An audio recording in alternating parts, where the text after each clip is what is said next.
चलो बच्चों वाला क्वेश्चन करते हैं। Find a quadratic polynomial the sum and product of whose zeros, जिसके जीरोज का सम और प्रोडक्ट रेस्पेक्टिवली कितना दिया है, -3। -3 तो सम है और प्रोडक्ट कितना है, 2 है। तो आपको क्या बनाना है, क्वाड्रेटिक पोलिनोमियल। और एक से ज़्यादा क्वाड्रेटिक पोलिनोमियल बन सकती है, लेकिन हम जो है निकाल के दे देंगे, कहेंगे भाई इसमें से बहुत सारी में से इनमें से एक ही है, ऐसी बनेगी। और मैंने इस क्वेश्चन को आगे ही बढ़ा दिया है कि जब क्वाड्रेटिक पोलिनोमियल बन जाए वो कह रहा आप जीरोज भी निकालो, क्योंकि आरएस और आरडी वगैरह में क्वेश्चंस दे रखे और पेपर में भी आते हैं। तो हमको इस क्वेश्चन में क्या करना, प्रोडक्ट हमें सम और प्रोडक्ट दे रखा है जीरोज का, तो हमें पोलिनोमियल बनाना है, क्वाड्रेटिक पोलिनोमियल बनाना है। ठीक है, क्यूबिक वाला सिलेबस से हट गया तुम्हारे से। ओके, तो यहाँ पर हमारे पास सॉल्यूशन लिखते हैं पहले तो सॉल्यूशन। ठीक है, वी हैव, हम तो ऐसे करके करते हैं इसके अंदर ये इसमें अल्फ़ा बीटा जो है इसके अंदर इसमें हम जो है ये मान लेते हैं।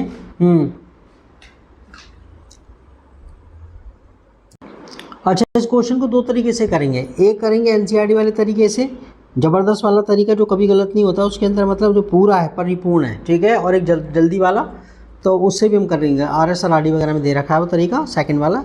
तो इसमें हम सॉल्यूशन में ठीक है, जो पोलिनोमियल बनाना है उसको हम पहले करके कर लेते हैं, मान लेते हैं उसको। Let ax² plus bx plus C be the required polynomial and its zeros be zeros इस पे लिखा गया है, कोई नहीं, zeros be alpha and beta. क्या इसके जीरोस क्या मान लिया, अल्फ़ा एंड बीटा। तो आपके पास जो है सम हमें क्या दे रखा है, 100। अब हमारे पास देख लेना इसके अंदर 100, इसमें हमारे पास अल्फ़ा प्लस बीटा। ठीक है, सम कितना दिया हो, जल्दी बोलो। सम हमें दे रखा है -3। ठीक है कितना दिया है, -3 दिया है। ओके, ऑल्सो फॉर्मूले के हिसाब से इससे अगर कंपेयर करके देखें तो हमारा जो आता है सम जो आता है वो -b/a होता है ऑल्सो। ठीक है, -b/a, और b क्या आपको पता है ना, x का कोफिशिएंट है, लिखना हो तो लिख देना, -b/a। अच्छा, इसमें हमारे पास इम्प्लाइज दोनों, देखो ये भी सम आ गया है, ये भी सम हो गया जीरोस का, ये भी सम हो गया, तो दोनों को इक्वेट कर दो। जब इनके LHS बराबर है तो RHS भी तो बराबर हो गए, ये और ये दोनों बराबर हो गए ना, तो ये सामने रख दो, -b/a -3। ठीक है, ओके। तो हमारे पास जो है इसके अंदर इम्प्लाइज, मैं इम्प्लाइज करके इसमें लिख रहा हूँ इसमें। ठीक है, ये आपके पास, ठीक है ऐसे लिखते हैं, -b/a, तो आपको पता है माइनस से माइनस कट गया बच्चे, और ये b/a, और आपके पास कितना आ गया, 3/1। ठीक है, ओके। तो मैं इक्वेशन इसमें 1 दे दूँ, इसमें क्या दे दूँ, इक्वेशन 1 दे दूँ।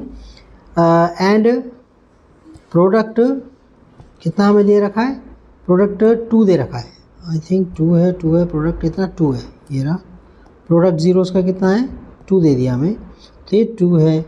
ऑल्सो फॉर्मूले के हिसाब से क्या होता है, अल्फ़ा बीटा कितना होता है बच्चे, c। सो अब ये भी प्रोडक्ट आ गया और ये भी प्रोडक्ट आ गया, दोनों को इक्वेट, LHS बराबर है, तो ये RHS √2 किसके बराबर हो जाएगा, ठीक है ना, ये सॉरी 2 किसके बराबर हो जाएगा, c/a के। सो या इम्प्लाइज का साइन लिख दो, इसको लिख दो, मैं इम्प्लाइज लिख दूँ, ओके। Implies c/a = 2। अच्छा, नीचे अगले स्टेप में c/a = 2/1। ठीक है, इक्वेशन 2 दे दो। अच्छा, अब देखो मेरी बात सुनो, यहाँ ना इसके कि a का कंपैरिजन करो, a यहाँ पर a और ये a अगर एक जैसे हैं, यहाँ पे देख रहे हो ये वाला a और ये, यहाँ दोनों एक जैसे हैं, तो आप सीधा करके लिख सकते हैं कि अगर a 1 है तो b 3 है और c 2 है। ठीक है, ओके। फ्रॉम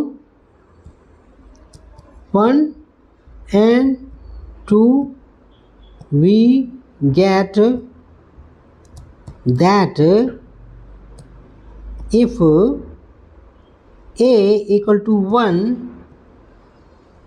देन b, क्योंकि रेशोज बराबर है ना, जब a 1 है तो b कितना हो गया 3 हो गया,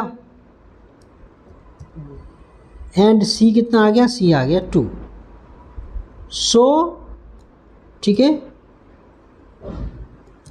putting the value of a b and c, ठीक है, in a x square plus B X plus C, we have, हमें क्या मिलता है, इसमें रखो वैल्यूज़, पॉलिनोमियल बन गया तुम्हें। a कितना है आपके पास, a कितना था इसमें हमारे पास, a था 1, a था 1 एक्स स्क्वायर, b कितना बच्चे, b इसमें देख रहे हो 3 है, इसमें 3 है, ऊपर देख लेना, b कितना है 3 है, ठीक है, ओके। ये मैं अलग करके लिख रहा हूँ ताकि तुम्हें ध्यान रहे। c कितना है 2 है, c कितना है 2 है, तो पॉलिनोमियल क्या हो गया, x square plus 3x plus 2, x square plus 3x plus में 2, ये साफ साफ लिख दूँ, ये 3x प्लस में 2, ठीक है, x square plus 3x plus 2, ये हमारे पास हो गया, ओके। तो लास्ट में लिख देंगे, वाली लाइन लिख देंगे, so one quadratic polynomial that fits the given condition is this. So एक स्टेटमेंट यहाँ से, सो वन क्वाड्रेटिक पॉलिनोमियल, क्या ये स्टेटमेंट रट्टा मार लेना, quadratic polynomial that fits the given condition, ठीक है, the given condition fits the given condition is x square plus 3x plus 2। अच्छा, आप वो जीरोस निकालने की क्या, तो मिडिल टर्म तोड़ देना, देख रहे हो ना, अगर वो इस क्वेश्चन में कहे कि भाई आप जीरोस निकालो, ये तो आपके पास आंसर आ गया यहाँ तक, वो अगर जीरोस निकालने की तो आप क्या करोगे भाई, x square plus 3x, middle term तोड़ दोगे ना आप, तो कितना हो गया, x square plus 2x plus x plus में 2, x common, x plus 2, x plus 2, यहाँ पे 1 आ गया, x प्लस 2, मिडिल टर्म तो आपको तोड़ नहीं आनी चाहिए, मैं धड़ाधड़ कर रहा हूँ बस, ठीक है। ये इक्वल टू 0 रख दोगे आप, मैं तब आपको कर रहा हूँ क्योंकि आपको मिडिल टर्म तोड़नी आती होगी, -2 आ गया, ठीक है ना, -2 आ गया, ओके, -2 और एक है -1, तो सम कितना हो गया, गौर से देखो सम कितना आ गया, सम आपके पास कितना आ गया, एक तो है -2 और दूसरा है -1, तो कितना हो गया, -2 -1 इक्वल टू -3, ठीक है, वो हमारा वही आ रहा है, देख लो। और प्रोडक्ट कितना है, प्रोडक्ट कितना, -2 इंटू, यानी कि अल्फ़ा बीटा तो लिख दूँ, हाँ ठीक है ना, -2 और ये -1 कितना हो गया, ये 2 आ गया, और हमें दे भी 2 रखा है, यानी कि हमने इसके जीरोज़ भी निकाल कर देख लिए। चलो नेक्स्ट क्वेश्चन करते हैं।